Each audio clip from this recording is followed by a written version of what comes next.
सबको रुसवा बारी बारी किया करो, सबको रुसवा बारी बारी किया करो, हर मौसम में फतवे जारी किया करो। और चांद ज्यादा रोशन है तो रहने दो, चांद ज्यादा रोशन है तो रहने दो, जुगनू भैया जी मत भारी किया करो।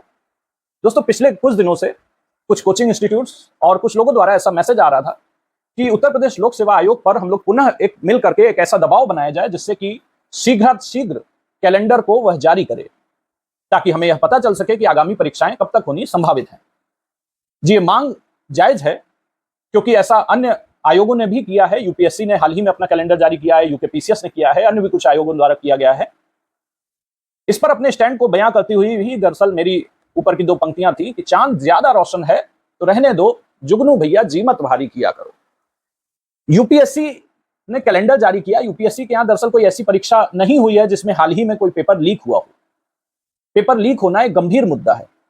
यहां पर जिस तरह से चीजें अभी सामने आ रही हैं कि बाकायदा होटल्स में बैठा करके और लोगों को एक दिन पहले पेपर मुहैया कराया गया, आप सोचिए कि कितनी कम सीट्स होती हैं, और उसमें अगर इस तरह की स्थिति देखने को मिल रही है, मतलब परीक्षा की शुचिता पर एक गंभीर प्रश्न चिन्ह लगा है, और उसके पुख्ता सबूत भी हम लोगों को जांच के माध्यम से देखने को मिल रहे हैं।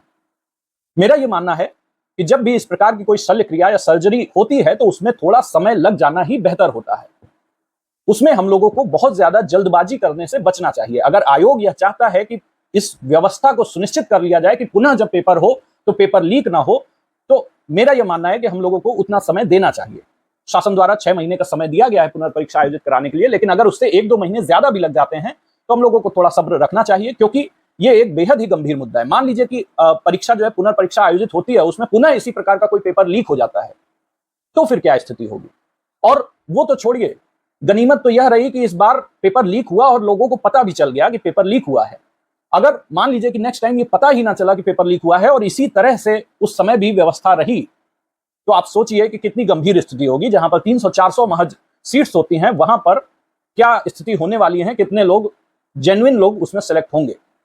तो इसलिए यह जरूरी है कि थोड़ा सा, यदि ऐसा मेजर ऑपरेशन हो रहा है जहां पर आयोग द्वारा यह सुनिश्चित किया जा रहा है कि हम लोग किसी भी हाल में इस परीक्षा को शुचितापूर्ण ढंग से सुनिश्चित कराएं, तो हमें थोड़े समय का इंतजार करना चाहिए। इसमें बहुत ज्यादा 1-2 महीना 3 महीने का अंतर आ सकता है, लेकिन जो भी चीज होगी, जो स्थिति होगी, वह पहले से बेहतर होगी, ऐसी हम लोग उम्मीद लगा सकते हैं। जरूरी है कि इस समय में अधीर होने के बजाय हम लोग एक बेहतर तरीके से, एक बेहतर विकल्प के रूप में हम लोग इसकी तैयारी और भी पुख्ता कर सकें। क्योंकि यदि पेपर जल्दी हो जाता है और उसमें किसी कारण से आपका प्री ना निकल पाए या प्री निकल कर मेंस ना निकल पाए, तो उसका कोई औचित्य है नहीं पेपर जल्दी होने का। इसलिए पेपर भले ही लेट हो, लेकिन हम लोगों के उसमें पास करने की संभावना बढ़ जाए, वो सबसे ज्यादा जरूरी है। और इसलिए जो अतिरिक्त समय इस समय हम लोगों को मिला है, उसको हम लोगों को पूर्ण सदुपयोग करना चाहिए अपनी परीक्षा की तैयारी में, चाहे वो यूपीपीसीएस हो या आरओएआरओ हो। दोनों के ही बारे में मैं बात कर रहा हूं। आरओएआरओ के लिए 13 मई से हम लोग अपने टेलीग्राम ग्रुप पर इसकी कंप्लीट तैयारी के लिए, डेडिकेटेड वे में तैयारी के लिए एक निःशुल्क फ्री मेंटरशिप प्लान शुरू करने जा रहे हैं। हालांकि यह प्लान अभी भी हमारा चल रहा है हमारे टेलीग्राम ग्रुप पर, आप लोग जाकर विजिट भी कर सकते हैं इसे, लेकिन इस बार यह थोड़ा नए कलेवर में होगा, मेंस को साथ में लेकर के चलते हुए होगा। और इस प्रकार से हम लोग तैयारी कराएंगे कि जो बचा हुआ समय है लगभग 4 से 5 महीने का, उसमें आपकी एक डेडिकेटेड तैयारी कम से कम इतनी हो जाए, क्योंकि ज्यादातर लोगों का यह मानना है कि इस समय उनका बहुत ज्यादा टाइम पढ़ाई में नहीं जा पा रहा है। तो इसलिए 5-6 घंटे, 7 घंटे का ही टारगेट रखा जाए, और उस 6-7 घंटे में ही हम लोग इस तरह से तैयारी करें कि हमारी इस परीक्षा में जीत सुनिश्चित हो सके। जब भी यह परीक्षा हो, हमारी एक सीट वहां पर तय हो सके। इसलिए हम लोगों को ध्यान देने की जरूरत है। और बाकायदा जो इस बार ये जो इस पर दबाव लोग डाल रहे हैं आयोग पर कि वह कैलेंडर रिलीज करे, उस पर मेरा यह निजी मत है कि हमें ऐसा नहीं करना चाहिए।